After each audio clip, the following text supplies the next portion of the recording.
look, see what's going on with Whitewater.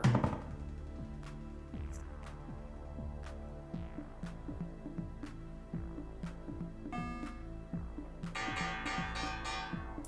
right, let's press test here.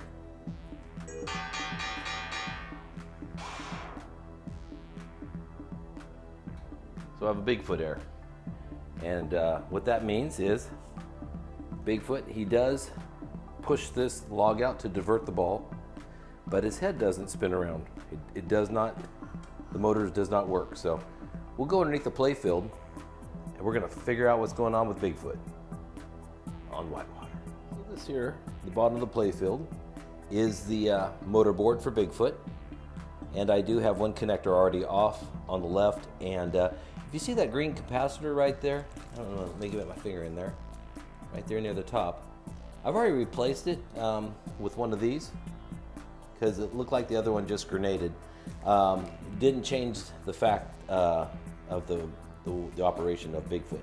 So now what I'm gonna do is I'm gonna replace this IDC connector.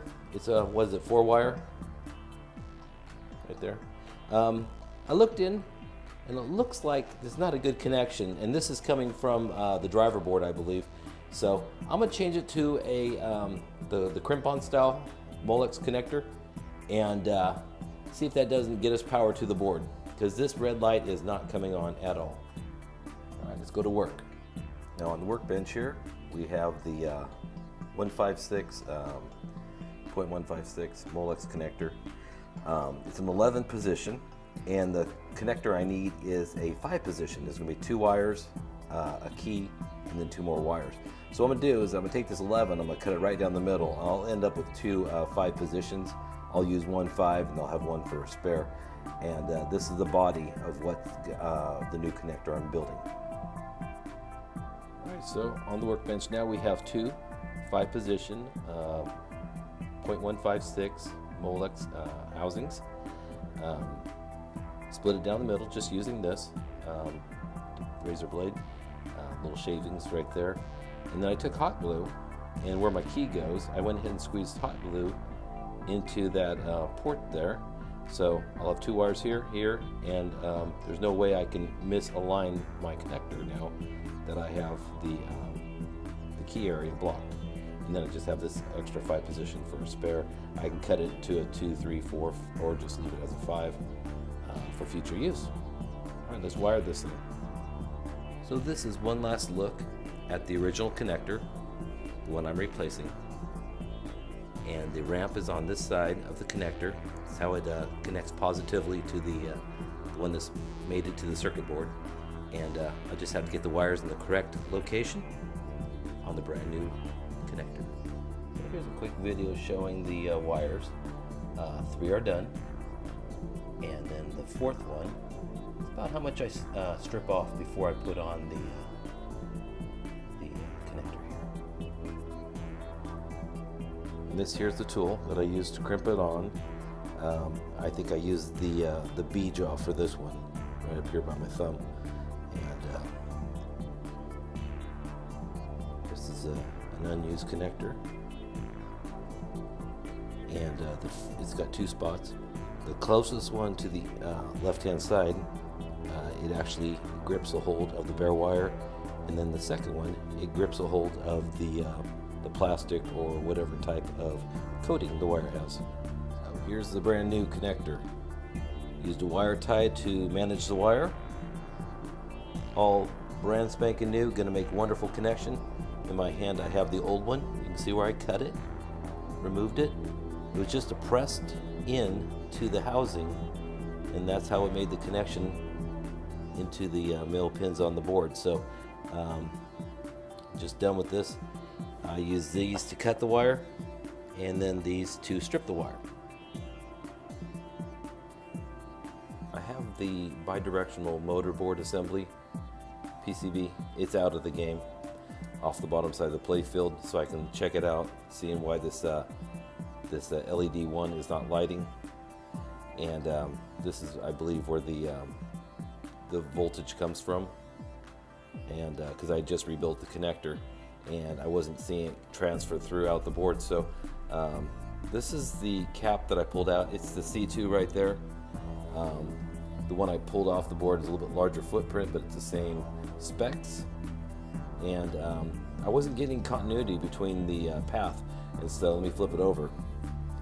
I think the pads had gone bad, and so I built some jumpers between all the direction of the power and signal and whatnot. So I've got continuity now. Tested it out with my multimeter.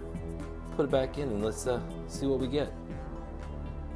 So for the umpteenth time, I've got the bidirectional motor from Whitewater. I have it out of the game and on the workbench. I've been doing some research, and they say this capacitor is not even needed, but when it does go bad, sometimes it takes out the trace underneath. I've done a couple trace rebuilds, but I believe this is where my problem is not getting my voltage, is the positive leg of this capacitor is not reaching this R9 resistor right here. So I'm going to run a new trace. I made a couple dots on the back here from this point over to this point over. I'll make another jumper and see if we can't get this thing lit up. Let's go. All right, I've got the jumper all put in place on the back side of the board, and from the positive leg of C2 to this R9 leg, we have continuity. So let's see if it lights it up. There's my little pinkish colored wire jumper. Let's see if we got any contact. All right, this is it. I'm gonna test out Bigfoot's head with the glass on. He should rotate clockwise and counterclockwise in boot up process. Here we go.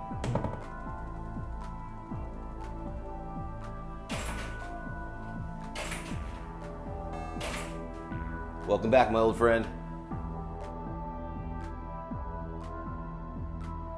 So by gosh, by golly, that was it. It was a broken trace on the back side where C2 meets the board. I powered it up. I heard Bigfoot's head spin, and I got 0 dots on my credit report. So no errors.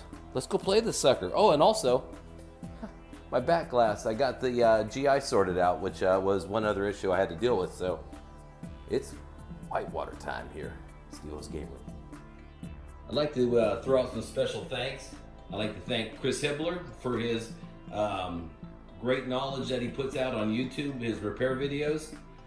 Check it out if you haven't been there yet. Extremely knowledgeable. PinWiki, so many resources there. And also the good folks at Pinside who've gone through problems and got them resolved. It's the reason why I got Whitewater playing. Let's go. A little harder, Steve. Too hard. That was the wrong hole.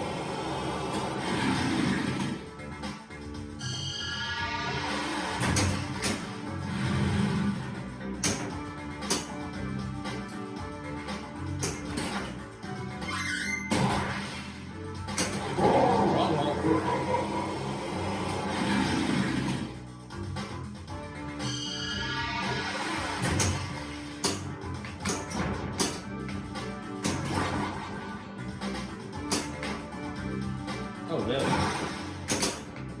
Oh, quick. Ah.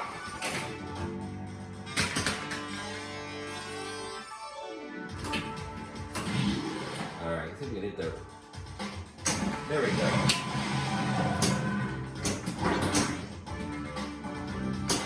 Ah.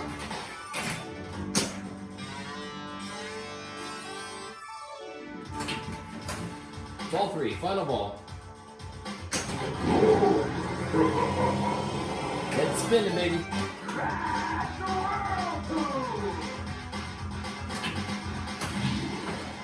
Too hard? Yep.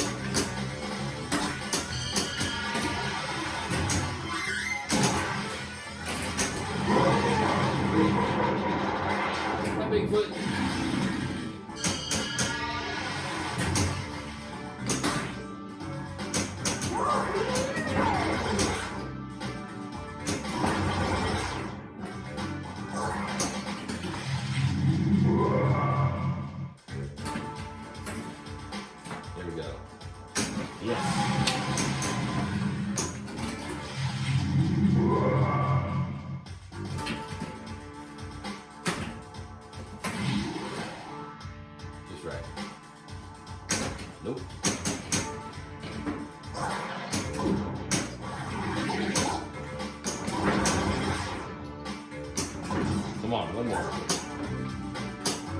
it.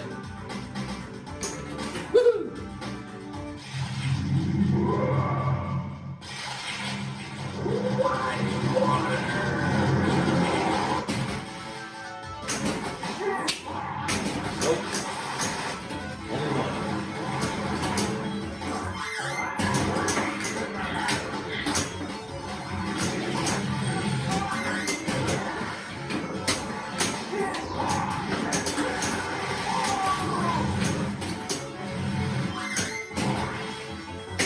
Nope.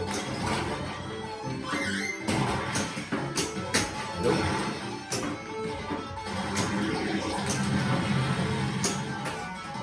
Boo.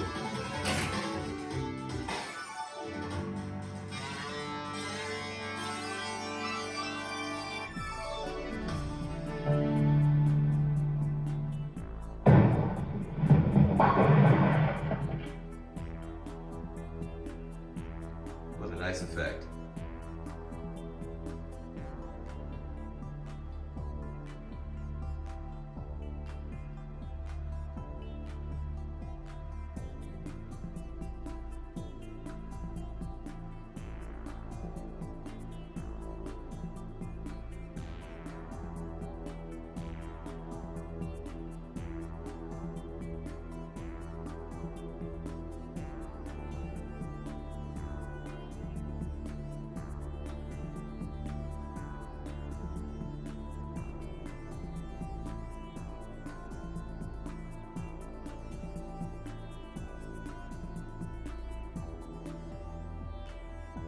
This fellow here failed his test, so gonna go work on the motor board.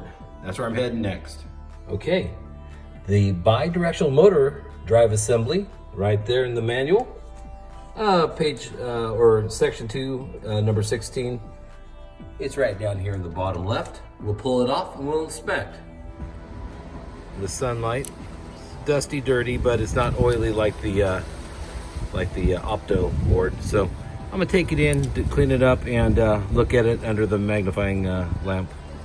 Okay, here under the magnification lamp, all of the solder joints look really well, really good. Flip it over, and if you look at this cap right there, I kind of think maybe that thing let go. And if this happens to be the same board that's used in Indiana Jones for the what is that, the temple ball lock, whatever it is, maybe I'll pull that one, swap it in, and see if it remedies Bigfoot. But that just does not look right. Okay, so I went ahead and desoldered that nasty little thing off the circuit board because it was, it's clearly gone. So I'm gonna clean this up, see if I can save it, just get me another cap that matches this. It's the C2 location on the motor driver board. All right, so I searched out the A15680 bidirectional motor board online. It's in 4 games, including Whitewater. There's Whitewater, Party Zone, Doctor Who, and Circus Voltaire. I have none of those games here, so I can't just pull a board and swap it in to see if it gets my Yeti's head spinning. So I'm gonna do the, go find me a new cap for C2. And if it fixes the board, yippee. And if not, Pinball Life has a remanufactured entire board for 65 bucks. And Whitewater's worth it, so I'll just order that.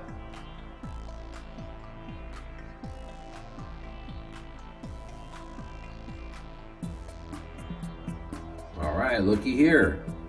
Amazon just delivered these bad boys.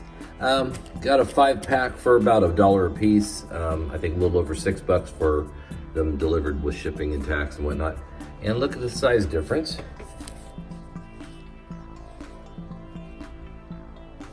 A little bit smaller, but it's same value, so let's install it.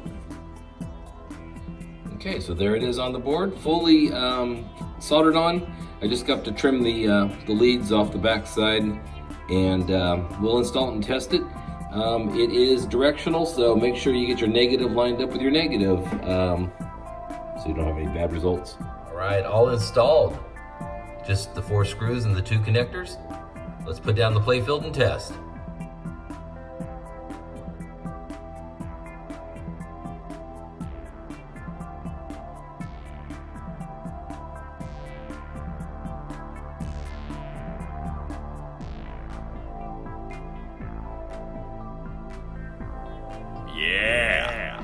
he said.